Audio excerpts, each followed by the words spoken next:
David Toulis.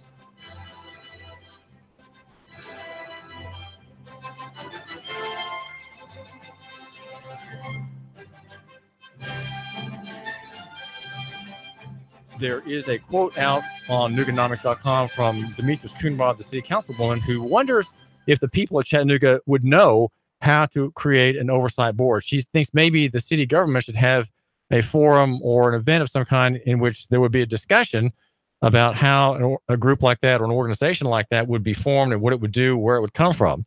I thought, well, that's a very interesting suggestion, since there's not yet a great clamor for such an organization in Chattanooga. Let's not let ignorance of that process hold us back. If we know how to make a group like that come about, well, then maybe it will be easier for that organization or association to be formed.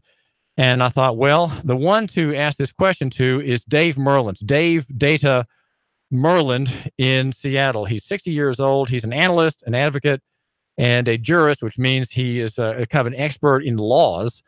Does a lot of legal work, and his nickname Data comes from the fact that he can just cite law left and right, and is a real expert in several areas of litigation, particularly tax litigation and assistance of people accused under income tax statutes and customs in either states or the federal from the federal government.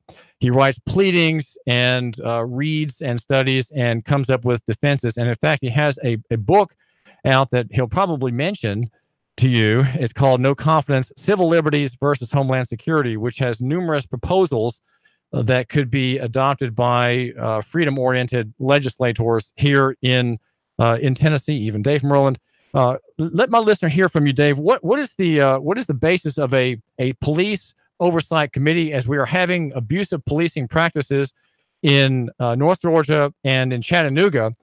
How does an organization like that get started? Does it come from the mayor's office? The mayor being, after all, the head of a police department, should it come from him? What do you think, Dave Myrland?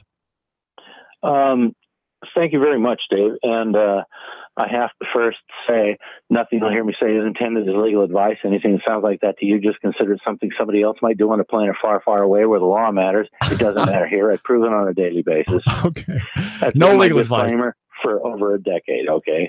Because when you get to court, all bets are off. And this concept of review of the police department, review of any public servants, the abuse is more and more rampant the more you come to understand about the law. Ignorance of the law is their bliss. They benefit from our ignorance as a society to unimaginable degrees. And I'm not into every area of law, but I can guarantee you, no matter what area of law you go into, you're going to find corruption. And corruption, what does corruption mean? Does that mean simply the abuse of law, the exercise of power beyond law? Exactly that. Thank you very much. Corruption is criminality. Criminality is conduct that offends criminal statutes, meaning misdemeanor, gross misdemeanor, class E felony, class F, whatever. Washington State has like 3 classes, A, B, C. I'm in Washington. And the different classes of felonies, the federal government measures them by years imposed. You got a 5-year felony, 10-year felony, 20 years, 30, life imprisonment, or death penalty. And so corruption means the law's been broken. Even if it isn't to deprive somebody of money or property, it can still be a crime. For instance, Revised Code of Washington, that's what I mean when I say RCW. RCW 42.20 is the chapter about misconduct of public servant. It's a misdemeanor. That's 90 days in jail if they fail to perform a duty imposed upon them by law. So if the law has been broken and you can prove it, this public servant's committed a crime, they don't want to talk to that person. You have to become that person. You can put them on notice all day long of law. You lost me. You lost me on that point. You lost me. What do you mean you have to become that person? I don't think my listener understands you. Corruption is criminality. They're so willing to be that offender that you have to be armed with more than the law. You have to be able to threaten their political livelihood. When a public servant is accused of a crime, it's unpopular to be employed. That's your best shot. It's good to hit them with the law, but in addition, you have to impress them with a knowledge that if you don't, you're in violation of the law, servant, that you have to be able to follow it up with that. And so the Citizens Review Panel's purpose is exactly that, to know when the law has not been followed, and therefore what crime, what criminal statute describes that conduct and imposes penalties for it, pains for it. That's the equation. So it's law enforcement. The equal sign equals Citizens Review Panel. So a Citizens Review Panel is law enforcement against law misenforcement by city or county employees. Dave Myrland. It's law observance. You don't have the authority to enforce. That's vested in the authorized by law individuals that can call themselves law enforcement personnel to whatever degree. You do not have that authority. So it's not enforcement of the law. It's oversight and monitoring of your public servants, because it's part of your right and your duty. It's civic duty, but it's your right to know your tax dollars are being used in lawful conduct only. So that's your duty, and you take on this duty. Well, I need to know what their job description is before I know if they're not doing it. And so there's a learning curve you have to undergo, and you have to be scholarly about it. Don't treat the law is like the ocean. It'll embarrass you if you aren't looking. If you aren't careful, you be the idiot. And when you're the idiot to government, you go to jail. So, and listen, okay, well, Dave Myrland, you're making being a member of a citizens oversight committee sound pretty dangerous and pretty horrible. Are you trying to do that? It's not dangerous if, and I'm not talking about somebody meeting in their attic with 4 other people. Okay, I'm telling you, get video coverage of every hearing you hold, put it on YouTube, get a channel for your review panel, get a Facebook page, a Twitter page, and go public first. Then you tell them, I have filed a criminal complaint against you with the Department of Justice. We deliberated on this evidence, and for the panel, however many members, we've all signed under oath that we believe you to be guilty of this crime. You don't just send a letter off in the system somewhere. With this, it has to be David. I'm sorry, David. Listen, it has to be dramatic, because they don't care. And what I was getting to is, for your audience, we just watched an innocent man convicted in Kentucky for tax evasion on state level. He's innocent. Everybody knows. Okay? That's who you're up against. They don't care. And so it has to be big like they are. They got all this authority. Well, they got to rely on public perception of integrity also. And so you have to meet them 50-50 and say, this is how you broke the law. Here it is on YouTube. We held a hearing. We heard from jurists that looked at the law. You might have a professional on your panel, maybe an attorney, maybe a retired attorney, a retired former stay judge, away from a retired judge, a retired prosecutor. Keep it private. But if you can enlist a professional to sit on your panel, you issue the opinion. And listen, my website, everybody, is wevgov.com.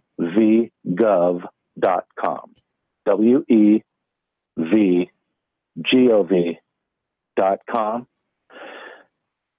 Listen closely. I just had an exchange of briefs on the 7th Circuit with the government's top tax attorney, Richard E. Zuckerman, Principal Deputy Assistant Attorney General. He's in charge of the entire tax division at the DOJ. on wevgov.com/ORTH with a capital O. ORTH. That's the last name of the man on the Seventh Circuit. There's my exchange of briefs with the finest tax attorney in the known universes. And I drubbed him like salmon in a shallow stream with just the tax law. You look at the quality of the pleadings, they're right there, okay? They got the PACER, that's the court's database identification number system.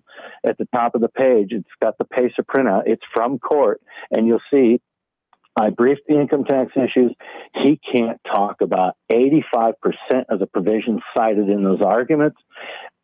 And so the guy won his case, and then the judge comes in and steals it from him. It's you look at the quality of the pleadings, the quality of the legal writing style, the phraseology, the sentence structure. That's who I am when I say I have an opinion about law. Then I've just exchanged briefs with the finest tax attorney the government has, and they can't debate me on the tax code, the hardest law on the planet. And it's a treatise I wrote in 1994. This is all very old stuff to me. So, well, let's Dave Myrland, let's get back to this question. On wevgov.com, you'll see a citizen's arrest page. That's what a citizen's review panel is trying to do, is to trip the felony bell. Once you have identified a felony, everybody in America has the right to arrest the felon. That's what you're shooting for. Is this public servant subject to arrest? I don't want them near my children. They're a threat, because anybody can choose to subdue them right before me and my children. I don't need a fight. Well, let's we're talking with Dave Myrland in Seattle. He is Dave Data Myrland at wevgov.com, a real expert, and we're talking about citizens review panels. And here, let's just make it really clear that in Tennessee, and I believe also in Georgia, the arrest power that the police have comes from the people. And that's I didn't have time this morning to find the statute where that's clear that you, my listener, have arrest power, and it has to be for a serious crime like a robbery, a rape, or a beating. These kind of things. These are serious crimes, and you have the power to stop someone and arrest that person, lawful. You're in your person, in your natural person, you can arrest that person, and the cops and the sheriff's deputies here in our area have that power from the people. I get that from the people. So the citizens review panel, Dave, you're suggesting, has the same power and should exercise it. Hang on. You did not hear me say you should exercise it. No, go ahead. What I would do, and I don't give legal advice, I'm not an attorney, I would identify the crime. Hopefully it's a felony. If they've used the mail and they're trying to get your money and you don't owe it, how is it not mail fraud? You want to move into a federal crime if you can, and the statutes are much more broad than state statutes. 18 U.S.C. 1341. There's a page on federal criminal statutes on wevgov.com. Mail fraud is on there. It's called Frauds and Swindles, section 1341. If they're using the mail and they get you into traffic court and break the law, like court rules, to get your money, how is it not mail fraud? Okay, felony. And so I would file a criminal complaint with the panel and ask the panel to deliberate. I'd make my case to them. I would invite the judge to attend the panel and rebut me if he has evidence to the contrary. And then the panel would deliberate and say, we've concluded that this is or is not this felony. And if it is, we've determined everyone in America has the right to arrest this public servant. And you make a record on it, notarize it, put it online with a video of the hearing, and then publicize it, and then confront that public servant and their superior and say, you need to be off the bench. You're a felon. Everybody can arrest you. Everybody in Thailand can come here and arrest you. Everybody in Myanmar, in Iran, everybody all over the world can come here and arrest you. The last place we need you is near our children. Okay? How politically popular is it to keep that person on the payroll? Dave, is not the function you're describing more or less that of the grand jury? It's not the function because you don't have the authority that a grand jury has. You're simply deliberating upon the facts after an invitation to them to say, if you have evidence to the contrary, you should come to this hearing because we're going to deliberate. We're trying to manage our common law right to citizen's arrest under this state law. And so you need to participate in this. And if you don't, we're going to deliberate on the evidence presented by this person that's accused you of a crime. Well, this would be good because in the grand jury, only Neil Pinkston, the local district attorney, the leading Fellowship of the Finger member, the other fellowship member is the officer. They are the only parties that present claims against the citizen to the grand jury. The grand jury hears only the one side, and there is no defense. If they indict, that means they're saying we the people believe there's enough in the accusation to warrant a trial on the facts and the law in the facts from the pettit jury, the regular jury. It's in the term claim. You use the term claim. The prosecutor has a claim because he has authority. I'm not making a claim. I'm only making an allegation. I've accused you of a crime, and the panel agrees. That's all. Okay, so what is your point there? The word claim is not right and allegation is correct? It can't lead anywhere. It's just a step in the rightful management of a common law right to arrest a felon.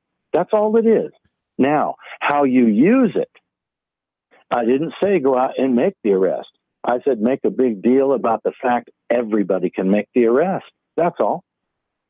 And you confront their superiors. And the FBI. If you're not going to arrest them, which door do you want me to bring them isn't to? that now? I'll do your job for you. Is it not a crime to hide a crime? If you have knowledge of a crime, especially if you're in office, Dave Myrland, is it not called misprision of felony to hide and obscure and not act upon a known criminal act or a verified criminal act?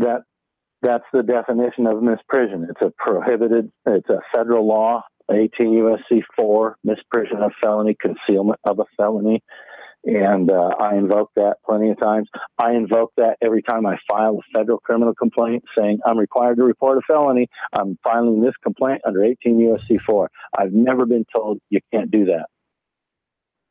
I do it all the time. I got a course on how to write and file criminal complaints. I'm the only one that does. And that's at wevgov.com. Is that right, Dave? wevgov.com. Exactly. All my stuff is unique. I was on my own from 1990. I've ignored the Patriot movement, ignored the anti-tax movement. I was blessed to meet Kurt Riggin, and he kept my feet on the ground when I went from federal tax law into state law. And I argued in the box, and I found some stuff. I have some tactics government hates, and it's in the box. Well, let's back up just, Dave, let's have just another minute here before we've got some wonderful and important announcements from our sponsors here on the David Tooley Show at Nougat Radio. And that is the Citizens Review Board. Where does this authority come from? Is it just an association effectively? Is it just a group of people like my listener and 3 or 4 other civic-minded men and women getting together and saying, we're going to study some law and we're going to see if there's been an abuse by, let's say, the sheriff's department? Is that it? Is that how it started? Or does the mayor have to write a piece of paper saying something? That is not authority. It's simply the exercise of a constitutional right to talk it over and write your opinion down. That's all it is. You have no authority. You have power that comes from publicity. What's the difference? What's the difference between power and authority? It doesn't have power, but it has authority. Is that moral authority, Dave? Is that what you're talking about? Authority is something that can be vested or taken away. And what about power? Power can arise from the fact that a wave crashes on the shoreline. Power is in politics, and that's what you are. As a citizens review panel on this scale, you're only political, strictly political, because you're not going to go out and make the arrest, but you're going to tell everybody that you could. Okay? Right there. The bosses look at that and know it's unpopular to keep this policeman on the police force. Especially with this finding by the people by the People's Oversight Committee, who again, they're acting in their personal capacity, right? The finding that the entire population of Western Europe can come over here and arrest this person. But again, the people on this panel are using their personal capacity. They're not in corporate capacity. Their personal capacity is individual men and women, citizens or residents of a jurisdiction. Maybe if they're in Chattanooga, Jane and Joe Lunchbucket have an opinion. It doesn't matter. They don't have to be citizens or residents. They could be illegal immigrants. Hey, I think this is a crime. Whatever. You pick the panel from qualified people.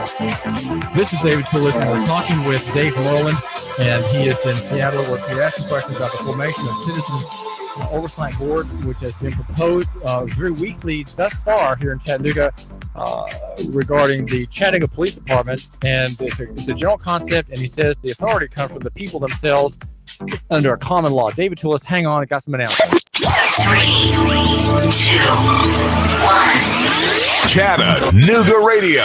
Digital FM 95.3 HD4. 92.7 FM's news now.